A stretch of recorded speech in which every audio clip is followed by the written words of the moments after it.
Hi hello ಮತ್ತೊಮ್ಮೆ ನಿಮಗೋಸ್ಕರವಾಗಿ ಸಾಧನಾ ಶಂಕರ್ ಅಕಾಡೆಮಿಯಿಂದ ನಾನು ನಿಮ್ಮ ರಮೇಶ್ ಸರ್. ಸ್ನೇಹಿತರೆ, ಇವತ್ತು ಬಹು ಮುಖ್ಯವಾಗಿರ್ತಕ್ಕಂಥ ದಿನ.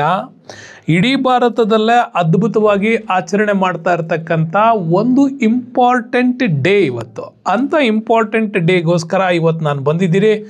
ಸೊ ನಿಮಗೆಲ್ಲರಿಗೂ ಗೊತ್ತಿದೆ, ಇವತ್ತು ಅಕ್ಟೋಬರ್ 2 ಮಹಾತ್ಮ ಗಾಂಧೀಜಿಯವರ ದಿನಾಚರಣೆ. ವರ್ಲ್ಡ್ ಲೆವೆಲಲ್ಲೇ ಗಾಂಧೀಜಿಯವರ ಒಂದು ಅಹಿಂಸಾತ್ಮಕ ಹೋರಾಟದ ಪ್ರೇರಣೆ ಪ್ರತಿಯೊಬ್ಬರಿಗೂ ಆಗಿದೆ.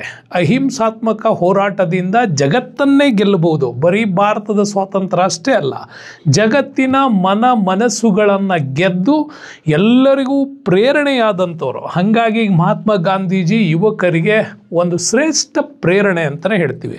ಅಂಥ ಅದ್ಭುತ ಪ್ರೇರಣಾದಾಯಕವಾಗಿರ್ತಕ್ಕಂಥ ವಿಚಾರಧಾರೆಯನ್ನು ನಿಮ್ಮ ಮುಂದೆ ಇವತ್ತು ಹಂಚ್ಕೊಳ್ತಾ ಇದ್ದೀನಿ. ಸ್ನೇಹಿತರೆ, ಮರಿಬೇಡಿ, ತುಂಬ ಅದ್ಭುತವಾಗಿರ್ತಕ್ಕಂಥ ವಿಚಾರ ಇದು.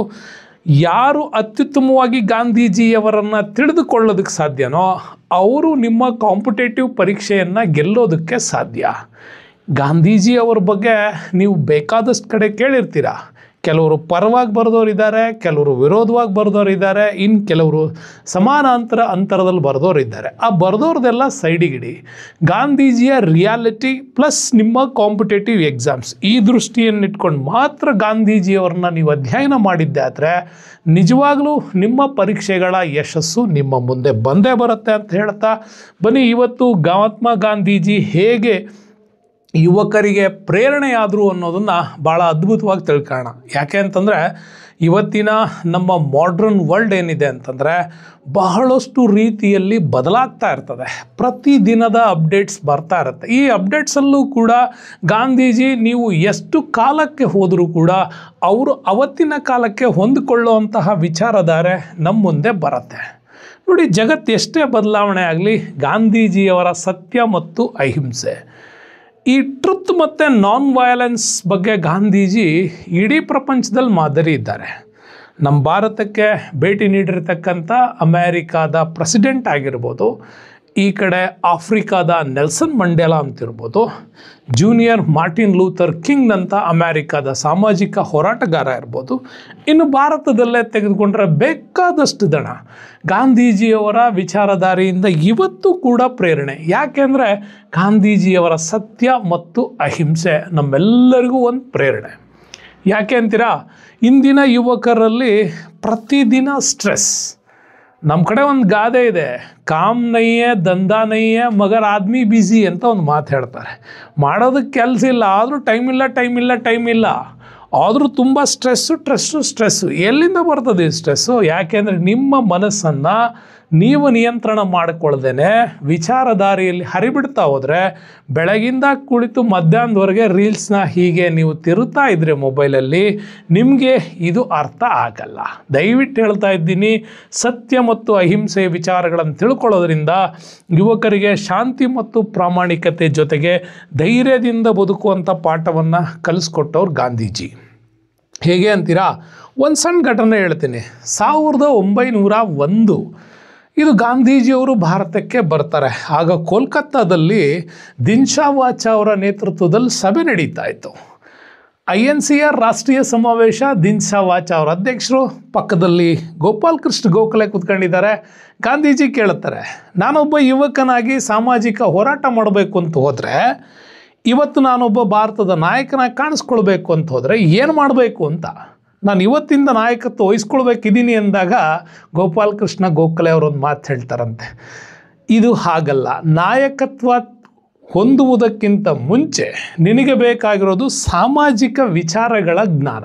ಹಾಗಾಗಿ ಮೊದಲು ನೀನು ಗ್ರೌಂಡ್ ಲೆವೆಲಲ್ಲಿ ಏನು ಸಮಸ್ಯೆ ಇದೆ ಅನ್ನೋದನ್ನು ಮೊದಲು ಅರ್ಥಕೋ. ಯಾವತ್ತು ನೀನು ಗ್ರೌಂಡ್ ಲೆವೆಲ್ನ ಸಮಸ್ಯೆಗಳನ್ನು ಅರ್ಥಕೊಂಡು ಅದಕ್ಕೆ ಸೂಕ್ತ ಪರಿಹಾರಗಳನ್ನು ನೀನು ಯಾವತ್ತು ಕಂಡುಹಿಡಿತೀಯೋ ಅವತ್ತು ಈ ದೇಶದ ಸಮಸ್ಯೆಗಳ ಬಗ್ಗೆ ಬಗೆಹರಿಸ್ಕೊಳ್ಬೋದು ಅಂತ. ಇದನ್ನೇ ಅಲ್ವಾ ಜಪಾನ್ನ ಪ್ರಧಾನಿ ಕುರುಹಿಟೋ 2ನೇ ವರ್ಲ್ಡ್ ವಾರ್ ನಡೆದಾಗ ಹೇಳಿದ್ದು ಅದನ್ನೇ. ಜಗತ್ತು ನಾಶವ, ಯಾಕೆಂದರೆ ಅಮೇರಿಕಾ ಅವ್ರ ಮೇಲೆ ಅಣುಬಾಂಬ್ ಹಾಕಿದಾಗ ಕುರುಹಿಟೋ ಹೇಳಿದ್ದು ಒಂದೇ ಮಾತು, ಏನಂತ? ಜಪಾನ್ ನಾಶ ಆಯಿತು ಅಂತ ನೀವು ಯಾರು ಯೋಚನೆ ಮಾಡಬೇಡಿ, ನಿಮ್ಮ ಮನೆಗಳನ್ನು ಅಭಿವೃದ್ಧಿ ಮಾಡಿ, ಆಟೋಮ್ಯಾಟಿಕ್ಲಿ ಜಪಾನ್ ಅಭಿವೃದ್ಧಿ ಆಗತ್ತೆ ಅಂತ. ಗಾಂಧೀಜಿ ಕೂಡ ಇದೇ ಪಾಠ ನಮ್ಗೆ ಅವಾಗೂ ಹೇಳಿಕೊಟ್ಟಿದ್ದು. ಮೊದಲು ನಿಮ್ಮ ಸಮಸ್ಯೆಗಳನ್ನು ಗ್ರೌಂಡ್ ಲೆವೆಲಲ್ಲಿ ನೀವು ಪರಿಹಾರ ಮಾಡ್ಕೊಳ್ಳೋದಕ್ಕೆ ಟ್ರೈ ಮಾಡಿದ್ರೆ ನೀವು ಜಗತ್ತಿನ ನಾಯಕರಾಗೋದ್ರಲ್ಲಿ ಸಂದೇಹವೇ ಇಲ್ಲ ಅಂತ. ಹಾಗಾಗಿ ಅವತ್ತು ಗೋಪಾಲ್ ಕೃಷ್ಣ ಗೋಖಲೆ ಅವರು ಗಾಂಧೀಜಿ ಕಲಿಸಿದ ಪಾಠ, ಗಾಂಧೀಜಿ ಜೀವನದುದ್ದಕ್ಕೂ ನಮಗೆ ಕಲಿಸಿದಂಥ ಪಾಠ, ಇದು ನಮಗೆ ಆದರ್ಶ ಆದರೆ ನಮ್ಮಲ್ಲೊಂದು ಶಾಂತಿ, ಪ್ರಾಮಾಣಿಕತೆ, ಧೈರ್ಯದಿಂದ ಬದುಕಿ ಈ ಪರೀಕ್ಷೆಗಳನ್ನು ಗೆಲ್ಲಬೇಕು ಅನ್ನುವಂಥ ಪಾಠ ನಮ್ಗೆ ಅರ್ಥ ಆಗತ್ತೆ ಅಂತ ನಾನು ಹೇಳ್ತೀನಿ. ಹಾಗಾಗಿ ಸ್ನೇಹಿತರೆ, ಈ ಒಂದು ಸತ್ಯ ಮತ್ತು ಅಹಿಂಸೆಯ ಹೋರಾಟ, ಗಾಂಧೀಜಿ ಮತ್ತು ಧಿಂಚಾವಾಚ ಅವರ ಒಂದು ಹೇಳಿಕೆ, ಗೋಪಾಲ್ ಕೃಷ್ಣ ಗೋಖಲೆ ಅವ್ರನ್ನ ರಾಜಕೀಯ ಗುರುವನ್ನಾಗಿ ಸ್ವೀಕರಿಸಿದ್ದು, ಇದೆಲ್ಲ ನೀವಿಲ್ಲಿ ಅದ್ಭುತವಾಗಿ ಕಲಿತೀರಾ. ಮತ್ತೊಮ್ಮೆ ಗಾಂಧೀಜಿ ನಮಗೂ ಪ್ರೇರಣೆ ಹೇಗೆ? ಗಾಂಧೀಜಿ ನೋಡಿ, ಅವ್ರದ್ದೊಂದು ಸಾಧಾರಣವಾದ ಜೀವನ, ಸಿಂಪಲ್ ಲೈಫು, ಸ್ಟ್ಯಾಂಡರ್ಡ್ ಕ್ವಾಲಿಟಿಯಲ್ಲಿ ಅವರು ಚಿಂತನೆ ಮಾಡ್ತಾ ಇದ್ದಿದ್ದು. ಸರಳವಾದ ಜೀವನ ನಡೆಸಿ ಮಹಾನ್ ಚಿಂತನೆ ಮಾಡಿದಂತಹ ಒಬ್ಬ ಸಂತ ಅಂತಿದ್ದರೆ ಅದು ಮಹಾತ್ಮ ಗಾಂಧೀಜಿ ಮಾತ್ರ. ನಿಮಗೆ ಗೊತ್ತಿರಲಿ, ಮಹಾತ್ಮ ಗಾಂಧೀಜಿಯವರು ಯಾವಾಗಲೂ ಸರಳವಾದ ಬಟ್ಟೆ, ಆಹಾರ, ಜೀವನ ಪದ್ಧತಿಯಲ್ಲಿ ತುಂಬ ಸರಳತೆಯನ್ನು ನಡೆಸ್ಕೊಂಡು ಬಂದವರು. ಅಷ್ಟೇ ಅಲ್ಲದೆ ಇಂದಿನ ಪೀಳಿಗೆಯವರಿಗೂ ಕೂಡ ಅವರು ಸರಳ ಜೀವನ, ಶ್ರೇಷ್ಠ ಚಿಂತನೆ ಅನ್ನೋ ಮೌಲ್ಯವನ್ನು ಯಾವಾಗೂ ಕೊಟ್ಟೋಗಿದ್ದಾರೆ. ಭಾಳಷ್ಟು ಜನ ಕೇಳ್ಬೋದು, ಯಾಕೆ ಗಾಂಧೀಜಿ ಫೋಟೋ ಯಾವಾಗಲೂ ಕೂಡ ಒಂದು ಪಂಚೆ, ಒಂದು ಶಲ್ಯ ಇರುತ್ತೆ, ಏನಿದ್ರ ಹಿಂದಿನ ರಹಸ್ಯ ಅಂತ. ಭಾಳಷ್ಟು ಸಾರಿ ಗಾಂಧೀಜಿ ಫೋಟೋ ನೋಡಿರ್ತೀವಿ, ಗಾಂಧೀಜಿಯವ್ರನ್ನ ಅರ್ಥ ಮಾಡ್ಕೊಳ್ಳೋಕೆ ಟ್ರೈ ಮಾಡಿರ್ತೀವಿ, ಆ ಫೋಟೋ ನೋಡಿದಾಗ ತಲೆನಲ್ಲಿ ಬಂದಿರುತ್ತೆ ಯಾಕೆ ಅನ್ನೋದು. ನೋಡಿ, ಇದು ಕೂಡ ಗಾಂಧೀಜಿ ಸ್ಟಾರ್ಟಿಂಗ್ನ ಸ್ವಾತಂತ್ರ್ಯ ಹೋರಾಟದಲ್ಲಿ ಗಾಂಧೀಜಿಯವ್ರ ಡ್ರೆಸ್ ಈ ಥರ ಇರಲಿಲ್ಲ. ಗಾಂಧೀಜಿಯವರು ಕಂಫರ್ಟಬಲ್ ಆದ ಡ್ರೆಸ್ಗಳನ್ನೇ ಹಾಕ್ತಾಯಿದ್ರು. ಬಟ್ ಇದು ಕಂಫರ್ಟಬಲ್ ಅಲ್ವಾ ಅಂತ ಅನ್ನಂಗಿಲ್ಲ. ಇದು ಆ ಕಾಲಕ್ಕೆ ಇಡೀ ಗಾಂಧೀಜಿ ಭಾರತಕ್ಕೆ ಒಂದು ಸಂದೇಶ ಕೂಡ ಮತ್ತು ವಿಶ್ವಕ್ಕೆ ಒಂದು ಸಂದೇಶ ಕೊಡೋದಕ್ಕೋಸ್ಕರ ಮಾಡಿದ್ದು. ಇವತ್ತು ಕೂಡ ಪ್ರಸನ್ನ ಕುಮಾರ್ ಗಾಂಧಿ ಸೇವಾ ಕೇಂದ್ರ ಕರ್ನಾಟಕದಲ್ಲಿಯೂ ಮೈಸೂರು ಭಾಗದಲ್ಲಿ ನೀವು ನೋಡಿದ್ರೆ 1930ರಿಂದ ಬದಲಾದ ಪರಿಸ್ಥಿತಿ ಗಾಂಧೀಜಿಯವರ ಈ ವಿನ್ಯಾಸ. ಏನು ಮಾಡಿದ್ರು? ಎಲ್ಲ ಕಡೆ ಅವ್ರು ಅಧ್ಯಯನಕ್ಕೆ ಹೊರಡ್ತಾರೆ. ಆಗ ದಕ್ಷಿಣಕ್ಕೆ ಅವ್ರು ಬಂದಾಗ 1924ರ ಬೆಳಗಾವಿ ಅಧಿವೇಶನದ ನಂತರ ಗಾಂಧೀಜಿ ಸ್ವಲ್ಪ ಕಾಲ ರೆಸ್ಟ್ ಅಂತಂದರೆ ಸ್ವಾತಂತ್ರ್ಯ ಹೋರಾಟದಿಂದ ಸ್ವಲ್ಪ ದೂರ ಬರ್ತಾರೆ. ಆಗಲೇ ನಮಗೆ ಕಾಣೋದು ಹರಿಜನ್ ಪತ್ರಿಕೆ ವಿಚಾರ, ಅಸ್ಪೃಶ್ಯತೆ ಹಿಂದಿನ ಹೋರಾಟ, ಇವೆಲ್ಲ ಗಾಂಧೀಜಿ ತೊಡಗಿಸ್ಕೊಳ್ತಾರೆ. ಆಗ ದಕ್ಷಿಣ ಭಾರತದ ನಮ್ಮ ನಂದಿ ಹಿಲ್ಸ್ಗಲ್ಲೂ ಕೂಡ ಗಾಂಧೀಜಿ ಬಂದು ನೆಲೆಸಿದ್ರು ಅಂತ ಹೇಳ್ತೀವಿ. ಏನು ಮಾಡಿದ್ರಲ್ಲಿ? ಖಾದಿ ಗ್ರಾಮೋದ್ಯೋಗದ ಚಿಂತನೆ, ಸ್ವದೇಶಿ ಕಲ್ಪನೆ ಇವತ್ತು ನಾವು ಮಾಡ್ತಾ ಇದ್ದೀವಿ. ಇವತ್ತು ಕೂಡ ನಿಮಗೆ ದೇಶದ ಕೇಂದ್ರ ಸರ್ಕಾರ ಹೇಳ್ತಾ ಬರುತ್ತೆ, ಮೇಕ್ ಇನ್ ಇಂಡಿಯಾ ಪ್ರಾಜೆಕ್ಟ್, ನಮ್ಮಲ್ಲೇ ತಯಾರಿಸಿ. ಈ ಮೇಕ್ ಇನ್ ಇಂಡಿಯಾ ಪ್ರಾಜೆಕ್ಟ್ನ ಟ್ಯಾಗ್ಲೈನ್ ಏನು? ನೋ ಎಫೆಕ್ಟ್ ನೋ ಡಿಫೆಕ್ಟ್ ಅಂತ. ನೋಡಿ, ಅಲ್ಲಿ ಹೇಳೋದವರು ನೋ ಎಫೆಕ್ಟ್ ನೋ ಡಿಫೆಕ್ಟ್. ಏನಿದು? ನೀವು ತಯಾರಿಸುವ ವಸ್ತು ಪರಿಸರಕ್ಕೂ ಹಾನಿ ಮಾಡಬಾರ್ದು, ವಸ್ತುವಿನಲ್ಲೂ ಕೂಡ ಹಾನಿ ಆಗೋ ಅಂಶಗಳಿರಬಾರ್ದು ಅಂತ. ಇಂಥ ಒಂದು ಆಧ್ಯಾತ್ಮದ ಕಲ್ಪನೆ, ಇಂಥ ಒಂದು ಶ್ರೇಷ್ಠ ಚಿಂತನೆಯ ಕಲ್ಪನೆ ಇವತ್ತಿನ ಸರ್ಕಾರಗಳಿಗೆ ಕೇಂದ್ರದಲ್ಲಿ ಬರ್ತಾ ಇದೆ ಅಂದರೆ ಅರ್ಥ ಅದರ ಹಿಂದೆ ಗಾಂಧೀಜಿಯವರ ಸರಳ ಜೀವನದ ಕಲ್ಪನೆ. ಸಿಂಪಲ್ಲಾಗಿ ಬದುಕ್ರಿ, ಸ್ಟ್ಯಾಂಡರ್ಡಾಗಿ ಯೋಚನೆ ಮಾಡಿ. ನೀವು ಅಷ್ಟೇ ಪರೀಕ್ಷೆಯನ್ನು ಗೆಲ್ಲಬೇಕು ಅಂತಂದರೆ ಯಾವುದೋ ಲಕ್ಸುರಿಯಸ್ ರೂಮಲ್ಲಿ ಕೂತ್ಕೊಂಡು ಇನ್ನೇನೋ ಹಾಕ್ಕೊಂಡು ಇನ್ನೇನೋ ಮಾಡ್ಕೊಂಡು ಓದ್ತೀನಿ ಅಂದ್ರಲ್ಲ. ಸಿಕ್ಕಿರುವ ಕಡೆ ಕೂತ್ಕೊಳ್ಳಿ, ಸ್ಟ್ಯಾಂಡರ್ಡಾಗಿ ಯೋಚನೆ ಮಾಡಿ, ಗೆಲುವು ನಿಮ್ಮ ಬಳಿ ಬರುತ್ತೆ ಅಂತ ಹೇಳ್ತಾ ಇಂಥ ಒಂದು ಸರಳವಾದ ಚಿಂತನೆ ಮತ್ತು ಅದ್ಭುತವಾಗಿರ್ತಕ್ಕಂಥ ವಿಚಾರಧಾರೆಯನ್ನು ಗಾಂಧೀಜಿಯಿಂದ ನಾವು ತಿಳ್ಕೊಳ್ಬೋದು. ಮತ್ತು ಗಾಂಧೀಜಿಯವರಿಂದ ಯಾವಾಗಲೂ ನಮಗೊಂದು ಇನ್ಸ್ಪಿರೇಷನ್, ಅಹಿಂಸಾತ್ಮಕ ಹೋರಾಟ. ನೀವು ನಾನ್ ವಯಲೆನ್ಸ್ ಅಂತ ತೆಗೆದ್ರೆ ಇವತ್ತು ಗಾಂಧೀಜಿ. ಹಾಗಾಗಿನೇ ಅಲ್ವಾ ವಿಶ್ವ ಅಹಿಂಸಾತ್ಮಕ ದಿನವನ್ನಾಗಿ ವಿಶ್ವಸಂಸ್ಥೆ ಘೋಷಣೆ ಮಾಡುವುದ್ರ ಹಿಂದೆ ಗಾಂಧೀಜಿಯವರ ಸರಳತೆ, ಗಾಂಧೀಜಿಯವರ ಅಹಿಂಸಾತ್ಮಕ ಹೋರಾಟ ನಮಗೆ ಸಿಗುತ್ತೆ. ಹಾಗಾಗಿ ಗಾಂಧೀಜಿಯವರ ಹೋರಾಟ ಇವತ್ತಿನ ಯುವಕರಿಗೆ ಒಂದೊಳ್ಳೆ ಪಾಠ. ಎಲ್ಲ ಶಕ್ತಿಯನ್ನು, ಅಂದರೆ ನಮ್ಮೊಳಗಿರ್ತಕ್ಕಂಥ ಎಲ್ಲ ಶಕ್ತಿಯನ್ನು ಒಟ್ಟುಗೂಡಿಸಿಕೊಂಡು ಹೋರಾಟ ಮಾಡಿದ್ದೆ ಆದರೆ ಆ ಒಂದು ಕಠಿಣ ಶಕ್ತಿಯನ್ನು, ಆದರೂ ನಮ್ಮ ಎದುರುಗಡೆ ಬಂದಂಥ ನಮ್ಮ ವಿರೋಧಿ ಕಠಿಣ ಶಕ್ತಿಯನ್ನು ಕೂಡ ನಾವು ಸೋಲಿಸ್ಬೋದು ಅಂತ ತೋರಿಸ್ಕೊಟ್ಟವರು. ಇದಕ್ಕೊಂದು ಸ್ಪಷ್ಟವಾದ ಉದಾಹರಣೆ ಇದೆ ನಿಮಗೆ. ಎಲ್ಲಿದೆ ನೋಡಿ? ದಂಡಿ ಮಾರ್ಚ್ಗೆ ಹೊರಡ್ತಾರೆ ಗಾಂಧೀಜಿ.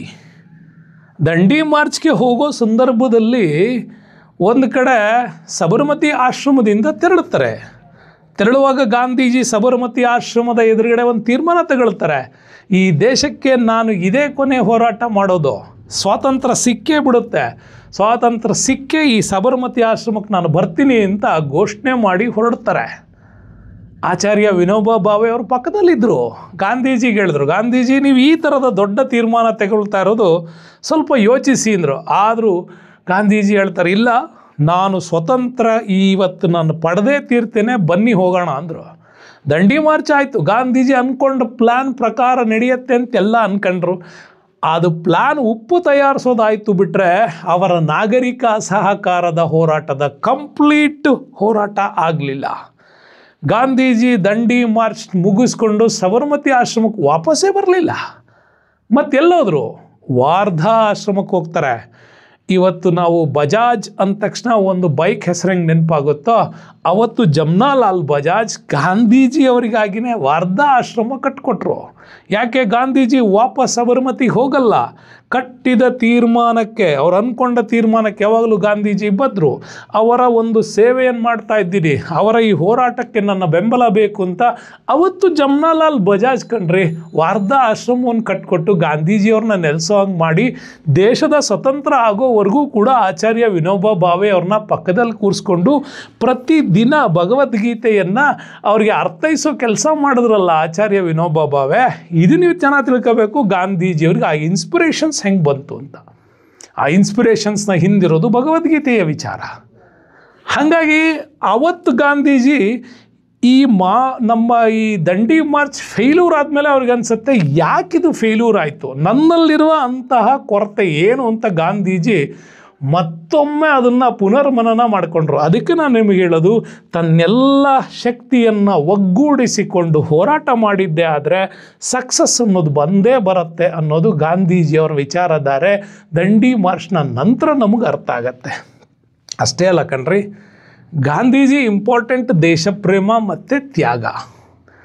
ಇವತ್ತು ಸ್ವತಂತ್ರಕ್ಕಾಗಿ ಹೋರಾಟ ಮಾಡಿದ ಗಾಂಧೀಜಿಯವ್ರ ವಿಚಾರಧಾರೆಗಳನ್ನು ಹೇಳುವಾಗ ಭಾಳಷ್ಟು ಜನ ಭಾಳಷ್ಟು ರೀತಿಯಲ್ಲಿ ಎಕ್ಸ್ಪ್ಲೇನ್ ಮಾಡ್ತಾರೆ. ಗಾಂಧೀಜಿ ಮನಸ್ಸು ಮಾಡಿದರೆ 1922 ಅವತ್ತು ನಡೆದಂತಹ ಹೋರಾಟ ಏನಿತ್ತಲ್ಲ, ಅಂದರೆ ಅಸಹಕಾರ ಚಳುವಳಿ ನಡೆಸ್ತಾ ಇದ್ರು. ಅಸಹಕಾರ ಚಳುವಳಿ ಎಂಡಾಯಿತು. ಅಲ್ಲಿ ಚೌರಿ ಚೌರಾದಲ್ಲಿ ಘಟನೆ ನಡೀತು. ಗಾಂಧೀಜಿ ಚೌರಿ ಚೌರ ನಡೆದ ಮೇಲೆ ಅಸಹಕಾರ ಚಳುವಳಿಯನ್ನು ವಾಪಸ್ ತೆಕ್ಕೊಂಡ್ರು. ಅವತ್ತು ತಕ್ಕೊಳ್ಳದೇ ಇದ್ದರೆ ಈ ದೇಶಕ್ಕೆ ಸ್ವತಂತ್ರ ಬರ್ತಿತ್ತು ಅಂತ ವಾದ ಮಾಡಿದ್ರು. ಇನ್ನೂ ಒಂದು ಕಡೆ ದಂಡಿ ಮಾರ್ಚಲ್ಲಿ ಅದನ್ನೇ ಕಂಟಿನ್ಯೂಟಿ ಮಾಡಿದರೆ ಅವತ್ತು ಸ್ವತಂತ್ರ ಬರ್ತಾ ಇತ್ತು. ದೆಹಲಿ ಮ್ಯಾನಿಫೆಸ್ಟೋ ಅಂತ ಬರುತ್ತೆ. ಮಿಂಟೋ ಜೊತೆಗೆ ಗಾಂಧೀಜಿ ಅವತ್ತು ವಾದ ಕೇಳಿದಾಗ ಭಗತ್ ಸಿಂಗನ್ನು ಬಿಡಿಸೋದಕ್ಕೆ ಒಪ್ಕೊಂಡ್ಬಿಟ್ಟಿದ್ರೆ ಈ ದೇಶ ಸ್ವತಂತ್ರ ಆಗ್ತಾ ಇತ್ತು ಅಂತ. ಎಷ್ಟು ಬಾರಿ ನೀವು ಗಾಂಧೀಜಿ ಮೇಲೆ ಅಲಿಗೇಷನ್ ಮಾಡ್ತೀರಿ, ಆ ಟೈಮಲ್ಲಿ ಸ್ವತಂತ್ರ ಬರ್ತಿತ್ತು ಅಂತ. ಬರ್ತಿತ್ತು ಅಂದರೆ ತಗೊಳ್ಳೋದಕ್ಕೆ ಗಾಂಧೀಜಿ ಅಂತ ದಡ್ಡರಾಗಿರಲಿಲ್ಲ. ನೆನಪಿಟ್ಕೊಳ್ಳಿ, ನಾವು ಇತಿಹಾಸ ಕಂಪ್ಲೀಟಾಗಿ ಓದಲಿಲ್ಲ ಅಂತಂದರೆ ಈ ಬೇರೆ ಬೇರೆ ರೀತಿ ಎಕ್ಸ್ಪ್ಲನೇಷನ್ಸ್ ಕೊಡೋರು ಇದ್ದಾರಲ್ಲ, ಅವರ ಭಾಷೆಗೆ ನಾವು ಮನಸ್ಸೋತ್ವಿ ಅಂತಂದರೆ ಒರಿಜಿನಲ್ ಗಾಂಧೀಜಿಯವ್ರ ವಿಚಾರ ತಿಳ್ಕೊಳ್ಳೋದಕ್ಕೆ ನಾವು ದೂರ ಆಗ್ತೀವಿ. ಕಾಂಪಿಟೇಟಿವ್ ಎಕ್ಸಾಮ್ಸ್ನ ಗೆಲ್ಲಕ್ಕಾಗಲ್ಲ. ನೀವು ಕಾಂಪಿಟೇಟಿವ್ ಎಕ್ಸಾಮ್ಸ್ ಬರೀತೀರಾ ಅಂದರೆ ಗಾಂಧೀಜಿಯವ್ರ ಬಗ್ಗೆ ಇವ್ರು ಹೇಳೋ ವಿಚಾರಗಳು ಬಿಟ್ಬಿಡಿ. ಒರಿಜಿನಲ್ಲಾಗಿ ಏನು ಗಾಂಧೀಜಿಯವ್ರ ವಿಚಾರ ಇದೆಯೋ ಅದನ್ನು ತಿಳ್ಕೊಳ್ಳಿ. ಆಗ ನಮಗೆ ಗಾಂಧೀಜಿಯವ್ರನ್ನ ಇಷ್ಟಪಟ್ಟು ಓದಿದರೆ, ಕಷ್ಟಪಟ್ಟು ತಿಳ್ಕೊಂಡ್ರೆ ಆಟೋಮ್ಯಾಟಿಕ್ಲಿ ಎಕ್ಸಾಮ್ಸ್ ಸಕ್ಸಸ್ ಆಗುತ್ತೆ. ನೀನು ಗಾಂಧೀಜಿನೇ ಇಷ್ಟಪಡಲಿಲ್ಲ ಅಂದರೆ ಮಾಡರ್ನ್ ಇಂಡಿಯನ್ ಹಿಸ್ಟ್ರಿ ನಿನಗೆ ಓದೋಕ್ಕಾಗಲ್ಲ ಅಂದರೆ ಪರೀಕ್ಷೆಯಲ್ಲಿ ಪ್ರಶ್ನೆಗಳಿಗೆ ಉತ್ತರ ಮಾಡೋದಕ್ಕಾಗಲ್ಲ. ನಿಮ್ಮ ಮನಸ್ಥಿತಿ ಚೆನ್ನಾಗಿರಬೇಕು ಅನ್ನೋದಕ್ಕೆ ಇಲ್ಲಿ ಗಾಂಧೀಜಿ ದೇಶಪ್ರೇಮ ಮತ್ತು ತ್ಯಾಗದ ಕತೆ ಹೇಳ್ತೀವಿ ನೋಡಿ. ಇಲ್ಲಿ ನಾಗರಿಕ ಸಹಕಾರ ಚಳುವಳಿಯ ಫೇಲ್ಯೂರ್ಸ್, ಕ್ವಿಟ್ ಇಂಡಿಯಾ ಮೂಮೆಂಟಲ್ಲಿ ಗಾಂಧೀಜಿ ಅವರು ಡಿಸೈಡ್ ಮಾಡೇ ಬಿಟ್ಟಿದ್ರು, ಮಾಡು ಇಲ್ಲವೇ ಮಡಿ ಅಂತ. ಭಾಳಷ್ಟು ಜನ ಹೇಳ್ತಾರೆ, ಸರ್ ಇಷ್ಟೆಲ್ಲ ಹೋರಾಟ ಮಾಡಿದ ಗಾಂಧೀಜಿಗೆ ಯಾಕೆ ನೊಬೆಲ್ ಕೊಡಲಿಲ್ಲ ಅಂತ. ಭಾಳಷ್ಟು ಕಡೆ ಈ ಪ್ರಶ್ನೆ ಕೇಳಿದಾಗ ನಾನು ಡೈರೆಕ್ಟಾಗಿ ಹೇಳಿನಿ, ಗಾಂಧೀಜಿಯವ್ರಿಗೆ ನೊಬೆಲ್ ಪ್ರಶಸ್ತಿ ಕೊಡಲಿಕ್ಕೆ 3 ಬಾರಿ ನಾಮಿನೇಟ್ ಆಗಿಯೂ ಕ್ಯಾನ್ಸಲ್ ಆಯಿತು. ನಾನು ಹೇಳ್ತೀನಿ, ಜಗತ್ತೇ ಒಂದು ದೊಡ್ಡ ಆಸ್ತಿ, ಜಗತ್ತಿಗೆ ಒಂದು ದೊಡ್ಡ ಆಸ್ತಿ, ಅಂಥ ಆಸ್ತಿಗೆ ನೀವು ಕೊಡೋ ಸಣ್ಣ ಪ್ರಶಸ್ತಿ ಅದು ಲೆವೆಲ್ಲೇ ಅಲ್ಲ ಅಂತ. ಗಾಂಧೀಜಿಗೆ ಅದಕ್ಕಿಂತ ದೊಡ್ಡ ನೊಬೆಲ್ ಇದೆ. ಜಗತ್ತೇ ಅವ್ರನ್ನ ಮಹಾತ್ಮ ಅಂತ ಕರೆಯುತ್ತೆ. ಅಶಾಂತಿಯನ್ನು ಹೋಗಲಾಡಿಸಿ ಶಾಂತಿಯ ಸ್ಥಾಪನೆ ಮಾಡಿದಂಥ ಧೀರ ಅನ್ನತ್ತೆ. ಅಹಿಂಸಾತ್ಮಕ ಹೋರಾಟದ ದೊಡ್ಡ ಪರಿಕಲ್ಪನೆ ದೇಶಕ್ಕೆ ಕಲಿಸ್ಕೊಟ್ಟವರು ಅಂತ. ಆಫ್ರಿಕನ್ ಗಾಂಧಿ ಅಂತೀರಿ, ಅಮೇರಿಕನ್ ಗಾಂಧಿ ಅಂತೀರಿ, ಇಂಡೋನೇಷ್ಯನ್ ಗಾಂಧಿ ಅಂತ ನೋಡಿ, ಎಲ್ಲೇ ಅಹಿಂಸಾತ್ಮಕ ಹೋರಾಟ ಮಾಡಲಿ ಅವನ ಹೆಸರನ್ನ ಮುಂದೆ ಬರುತ್ತೆ. ಆ ದೇಶದ ಹೆಸರು ಹೇಳಿ ಗಾಂಧಿ ಅಂತ. ಹಾಗಾಗಿ ಗಾಂಧೀಜಿಯವರ ಇನ್ಸ್ಪಿರೇಷನ್ಸ್ನೇ ಇದು. ಯಾವಾಗ ಗಾಂಧೀಜಿಯವರು ಮಾಡು ಇಲ್ಲವೇ ಮಡಿ ಅನ್ನೋ ಸ್ಟೇಟ್ಮೆಂಟ್ ಕೊಟ್ಟರೋ ನೊಬೆಲ್ ಅವಾರ್ಡ್ ಕೊಡೋರಿಗಂತೂ ಇವ್ರನ್ನ ಗಾಂಧೀಜಿಯವ್ರನ್ನ ಎಂಥ ಹೋರಾಟಗಾರ ಅನ್ಬೇಕು? ಮಾಡ್ರೇಟ್ ಅಂತೀರಾ? ಅನ್ನೋಕ್ಕಾಗಲ್ಲ. ಎಕ್ಸ್ಟ್ರೀಮರ್ಸ್ ಅಂದರೆ ತೀವ್ರಗಾಮಿ ಅಂತೀರಾ? ಅಲ್ಲೂ ಹೇಳೋಕ್ಕಾಗಲ್ಲ. ಕ್ರಾಂತಿಕಾರಿ ಅಂತೀರಾ? ಅಲ್ಲೂ ಹೇಳೋಕ್ಕಾಗಲ್ಲ. ಈ ಎಲ್ಲ ಹಂತಗಳನ್ನು ಮೀರಿ ಗಾಂಧೀಜಿಯವ್ರದ್ದೊಂದು ಹೋರಾಟ. ಹಾಗಾಗಿ ಕ್ವಿಟ್ ಇಂಡಿಯಾ ಚಳುವಳಿಯಿಂದಾಗಿನೇ ಗಾಂಧೀಜಿ ಒಂದು ಇನ್ಸ್ಪಿರೇಷನಬಲ್ ಹೋರಾಟ ನಡೆಸಿದರು. ದೇಶಕ್ಕೆ ಮಾಡು ಇಲ್ಲವೇ ಮಡಿ ಅನ್ನೋ ಹೇಳಿಕೆ ಕೊಟ್ಟರು. ಇವತ್ತಾದರೆ ಆಗಬೇಕು, ಇಲ್ಲಾಂದರೆ ಸಾಧ್ಯ ಇಲ್ಲ. ಎರಡನೇ ಮಹಾಯುದ್ಧ ಆಗೋದ್ರೊಳಗಾಗಿ ಇಂಗ್ಲೆಂಡನ್ನು ಬಗ್ಗು ಬಡಿಬೇಕು ಅಂದರು. ಬಗ್ಗು ಬಡಿಬೇಕು, ಬನ್ನಿ ನನ್ನ ಜೊತೆ ಸೇರ್ಕೊಳ್ಳಿ ಅಂದರು. ಆದರೆ ಗಾಂಧೀಜಿಯವ್ರದ್ದು ಯಾವಾಗಲೂ ನನಗೆ ಓದುವಾಗ ಒಂದು ಬೇಜಾರಾಗೋದು, ಸೆಕೆಂಡ್ ಹ್ಯಾಂಡ್ ಲೀಡರ್ಸ್ಗಳ ಕೊರತೆ ಇತ್ತು ಅವತ್ತು ನಮ್ಮ ದೇಶಕ್ಕೆ. ಗಾಂಧೀಜಿ ಹೋರಾಟಕ್ಕೆ ಬರ್ತಾಯಿದ್ರು, ಅವ್ರನ್ನ ಅರೆಸ್ಟ್ ಮಾಡ್ತಿದ್ರು, ಜೈಲಲ್ಲಿ ಹಾಕ್ಕೊಳ್ತಾಯಿದ್ರು. What next? ಆ ಹೋರಾಟ ಏನು ಮಾಡಬೇಕು ಅಂದಾಗೆಲ್ಲ ಹೊಸ ಹೊಸ ನಾಯಕರು ಹುಟ್ಕೊಂಡಿದ್ದಾರೆ. ಇವತ್ತು ನೀವು ಟಿ ವಿ ನೋಡ್ತಾ ಇರ್ತೀರಾ, ಎಲ್ಲೋ ಕ್ರಿಕೆಟ್ ಆಟ ಅಂದ್ರೆ ತುಂಬ ಇಷ್ಟ. ಇವತ್ತು ಯಾರೋ ಒಬ್ಬ ವಿರಾಟ್ ಕೊಹ್ಲಿ ರಾಜೀನಾಮೆ ಕೊಟ್ಟ ತಕ್ಷಣ ವಾಟ್ ನೆಕ್ಸ್ಟ್? ನಿಮ್ಮ ಬ್ಯಾಕಪ್ ಚೆನ್ನಾಗಿದ್ದರೆ ಮತ್ತೊಬ್ಬ ವಿರಾಟ್ ಕೊಹ್ಲಿ ಇಲ್ಲಿ ಆಡ್ಲಿಕ್ಕೆ ಬರ್ಬೋದು. ಆದರೆ ಗಾಂಧೀಜಿಯವರಂಥ ಬ್ಯಾಕಪ್ ನಮ್ಮಲ್ಲಿರಲಿಲ್ಲ. ಆವಾಗ ಪ್ರತಿ ಹೋರಾಟದ ಹಿಂದಿಂದನೂ ಪ್ರತಿಯೊಬ್ಬ ನಾಯಕರು ಈ ದೇಶಕ್ಕೆ ಪರಿಚಯ ಆಗಿದ್ದಾರೆ. ಕ್ವಿಟ್ ಇಂಡಿಯಾ ಚಳುವಳಿಯಲ್ಲಿ ಗಾಂಧೀಜಿಯವರು ಹೋದಾಗ ಜಯಪ್ರಕಾಶ್ ನಾರಾಯಣ್ ಈ ಚಳುವಳಿಯನ್ನು ಸಕ್ಸಸ್ ಮಾಡಿದ್ರು. ಸರೋಜಿನಿ ನಾಯ್ಡು ಅವರು ಇದನ್ನು ಸಕ್ಸಸ್ ಮಾಡ್ತಾರೆ. ನಾಗರಿಕ ಸಹಕಾರ ಚಳುವಳಿಯಲ್ಲಿ ಯಾವಾಗ ಗಾಂಧೀಜಿ ದಂಡಿ ಮಾರ್ಚಲ್ಲಿ ಅರೆಸ್ಟ್ ಆದರೂ ದರಸನ್ ಉಪ್ಪಿನ ಸತ್ಯಾಗ್ರಹ ನಡೆಸ್ತಾರೆ. ಒಂದೊಂದು ಕಡೆ ಒಬ್ಬೊಬ್ಬ ನಾಯಕರು ಹುಟ್ಕೊಂಡಿದ್ದೆ ಗಾಂಧೀಜಿಯವರ ಸಾವಾಸದಿಂದ. ಹಾಗಾಗಿ ಗಾಂಧೀಜಿಯವರ ಹೋರಾಟಗಳು ಇವತ್ತಿಗೂ ನಮಗೊಂದು ಮಾದರಿಯಾಗುತ್ತೆ. ಹಾಗಾಗಿ ಗಾಂಧೀಜಿಯವರ ಈ ಪ್ರೇರಣೆಯಿಂದಾಗಿ ದೇಶಕ್ಕೆ ಅದ್ಭುತವಾದ ಕೊಡುಗೆಗಳು ನಮಗೆ ಸಿಕ್ಕಿದೆ ಅಂತ ಹೇಳ್ತಾ, ಸ್ನೇಹಿತರೆ, ತ್ಯಾಗದ ಮನೋಭಾವ ಇರಲಿ, ದೇಶ ಪ್ರೇಮ ನಿಮ್ಮ ಯಾವಾಗಲೂ ಕೂಡ ಜಾಗೃತಿಯಾಗಿರಲಿ, ಹೋರಾಟಗಳಿಂದ ಇನ್ಸ್ಪಿರೇಷನ್ಸ್ ಆಗಿ ಶಕ್ತಿಯನ್ನು ಒಟ್ಟುಗೂಡಿಸ್ಕೊಳ್ಳಿ. ಆ ನಂತರ ನಿಮ್ಮ ಸ್ಟ್ಯಾಂಡರ್ಡ್ ಆಗಿರ್ತಕ್ಕಂಥ ಚಿಂತನೆಗಳು ಹೊರಬರಲಿ. ಇದರಿಂದ ನೀವು ಸತ್ಯಯುತವಾಗಿ ಒಳ್ಳೆ ಹಾದಿಯಲ್ಲಿ ನಡೆದಿದ್ದೇ ಆದರೆ ನಾನು ಹೇಳ್ತೀನಿ, ಗಾಂಧೀಜಿ ನಿಮಗೊಂದು ಪ್ರೇರಣೆ ಆಗ್ತಾರೆ, ನಿಮಗೊಂದು ಹೋರಾಟದ ಶಕ್ತಿ ಆಗ್ತಾರೆ, ನೀವು ಗೆಲುವನ್ನು ಸಾಧಿಸ್ತೀರಿ ಅಂತ ಹೇಳ್ತಾ ಈ ವಿಡಿಯೋಕ್ಕೆ ಧನ್ಯವಾದಗಳು. ಮುಂದಿನ ವಿಡಿಯೋದಲ್ಲಿ ಇಂತಹ ಶ್ರೇಷ್ಠ ನಾಯಕರ ಪರಿಚಯ ಬೇಕು ಅಂದಾಗ ನೆನಪು ಮಾಡ್ಕೊಳ್ಳಿ, ಸಾಧನಾ ಶಂಕರ್ ಅಕಾಡೆಮಿ ಅಲ್ಲಿ ನಿಮ್ಗೆ ಸಿಗುತ್ತೆ ಅಂತ ಹೇಳ್ತಾ ವಿಡಿಯೋಕ್ಕೆ ಧನ್ಯವಾದಗಳು. ಮತ್ತೊಮ್ಮೆ ಭೇಟಿ ಆಗ್ತೀನಿ. Thank you. ಬಾಯ್.